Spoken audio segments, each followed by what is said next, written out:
Welcome to the Star Trek Deck Building Game Introduction, Exploring Explained. Here I have set up a sample game board to explain how exploring works. We will go through the different kind of cards that you can flip up from the space deck and what you can do when those cards are flipped.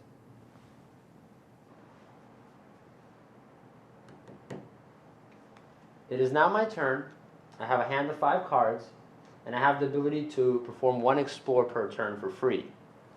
So I could have played any of my cards before exploring, but I'm going to choose to hold off to see what I flip first. So in order to explore, I'm going to go ahead and flip up the top card of the space deck. I flipped up a mission, and it says it right here in the top right corner.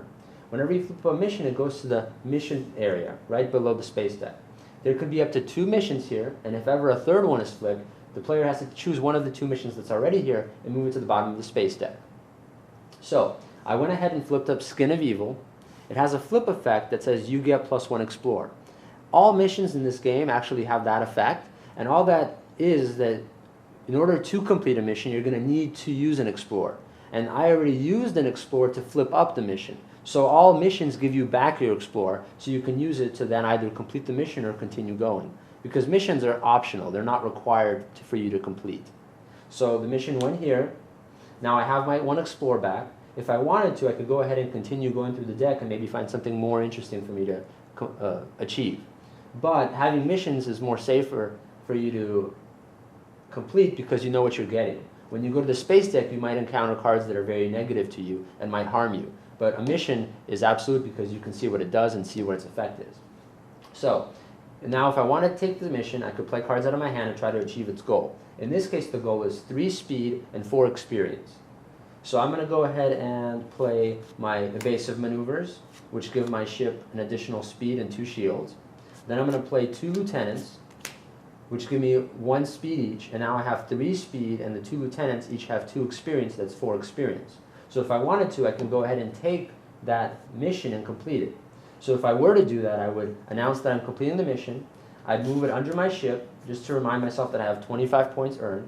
And then because I just completed this mission, it actually has a reward, which says you may upgrade 1 card in your hand or bridge to a card from Starbase, costing up to 2 more. So if I wanted to, I could go ahead and apply that reward and upgrade one of my cards right now. And I've now earned 25 points. Now, let's say I didn't want to complete this mission. Let's say I was feeling courageous and I wanted to try to see what else is coming up. So I could choose to not play my cards, or I could play them, didn't matter. And I could say I'm going to actually use my explore to continue into the space deck. So I flipped up another mission. So now that I flipped up another mission, it goes right here, and I got my explore back again. So I can now complete either of these 2 missions because I got my explore back, or continue into the space deck. Exploring will be stopped when you encounter a starship or an event, because most of those will not give you back an explore. While missions do give you back your explore because missions are optional. Let's try exploring again and see what we flip up this time. Now I flipped up a starship. When a starship flips up, a battle occurs between me and the starship. I will be able to play characters and maneuvers to improve my starship stats before the battle resolves. The battle can resolve in one of 2 ways. First, I'm going to show you how combat works. So combat is where I will fire at the ship and it will fire back at me. So I'm going to go ahead and play a lieutenant, as well as a phasers, and that is it. I choose to resolve the battle. What will happen is the ship that is fastest will shoot first. So in this case, the ship has 3 speed while I only have 1. So it's going to go ahead and fire at me for 3 damage, which is equal to its attack. So I'm going to take the damage counter that comes with the game, and I'm going to put 3 damage on my ship. Now it's my turn to fire because I'm the next fastest ship, and I have not been defeated. So I'm going to shoot the ship back for 3 damage. Unfortunately, it has 8 defense, and we only fire once at each other. So if I'm not able to destroy it, the ship will actually fly away and leave back to the space, and is moved to the bottom of the space deck. However, let's assume I played more powerful attack cards. So I'll remove the damage, and let's assume that instead of simply playing a phasers and a lieutenant, I went ahead and played fire all weapons and a phaser. Now in this case, I have 10 attack. This ship is still faster, so it would have still done the 3 damage to me. But then afterwards, I would have shot it for 10, which is greater than its defense. So then the ship would have been destroyed, and I would put it underneath my ship, and I have earned 25 points. Now, I could have also played cards such as Shields and the Lieutenant, which would then give me 4 speed, and I would be faster than this ship. In this case, I would have fired on it first, dealing 10 damage, and destroying it before it ever got to fire on me. Again, I would move it to my points area and gain 25 points. So that is how combat works. Now I'm going to show you how diplomacy works. So, let's assume instead of wanting to combat the ship, I want to attempt to sway it to join me and become my new flagship. So what I need to do is have at least as much speed as it, as well as at least as much diplomacy. So in this case, instead of playing all those pumps, I'm going to go ahead and play my tricorder, which gives me 2 diplomacy. And I still need that 3 speed, so I'm going to go ahead and play my shields.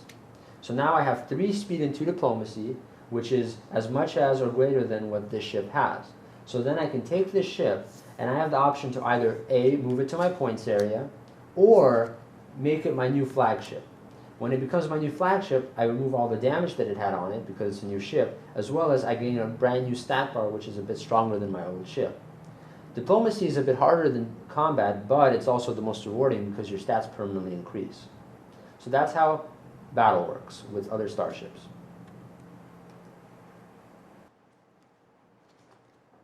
Well, let's try exploring again and see what happens this time.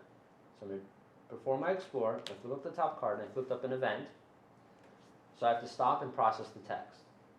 So this event has a goal of 10 diplomacy. So in order for me to complete this event and survive it, I must achieve 10 or more diplomacy. Unfortunately, I don't have it. I could play maneuvers and characters like I could during a battle to try to get to 10 diplomacy. But unfortunately, I don't have the 10 diplomacy in my hand and no effects to get me there. So after I choose to finish the event, I'm going to have to apply whatever it says in the fail text. So in this case, it deals 10 damage to my ship, which will defeat it, as well as shuffle this card into the space deck. So that is how you resolve events. You flip them, you try to achieve the goal by playing characters and maneuvers, and if you do achieve the goal, you take the event and move it underneath your ship and you gain its points. But if you can't complete it, you must resolve the fail on the effect. Hopefully it won't defeat you, but it's possible there are some effects that will. If you are defeated, which is what happened to me, I take 1 ensign, add it to my discard pile, I take my hand and discard it, I then combine it with my deck, shuffle it to form a new deck, and then I immediately go to my end of turn, which would require me to draw back up to 5, and my turn is over. The damage is also removed, so it will be the next player's turn.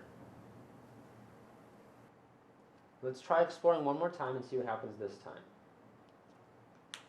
I flipped up an event, and this is a special type of event called a war. It has it written down here in the characteristic line. All wars follow the same rules. If you look, the flip says all players perform a battle. So what happens is each player is going to be able to play maneuvers and characters to pump up their ship stats, and then we will all battle each other. So the way that works is that, let's assume there are other players. I'm going to go ahead and play my card. He would play his card, he would play his card, and so on. They can choose to pass or play, and we would continue until all players have finished playing cards that they want to play. After that, we will then choose the order of dealing damage based on our speeds. So we will look at all ships and see who is the fastest. That ship will get to choose one opponent to deal his damage to, and the damage is equal to their attack. Then the next fastest ship will proceed to do the same, and so on and so forth until all ships have fired once. If 2 ships are tied in speed, then they will both assign damage at the same time, and so the damage will be dealt no matter what at the same time.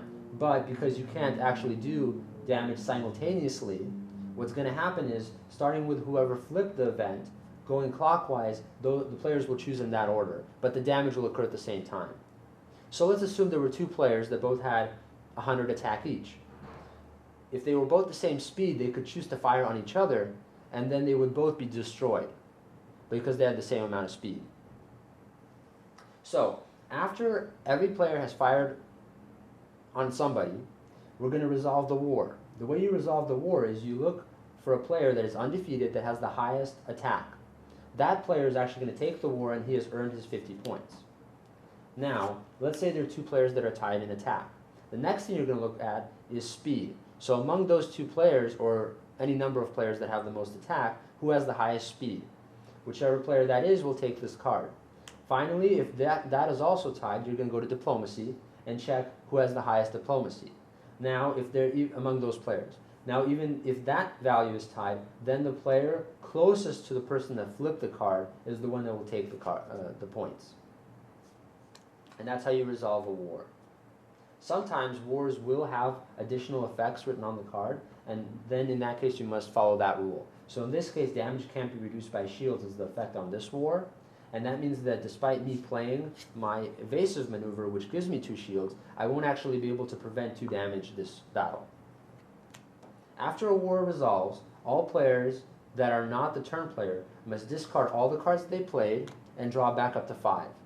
The turn player will continue his turn, assuming he hasn't been defeated. And that's how you resolve a war.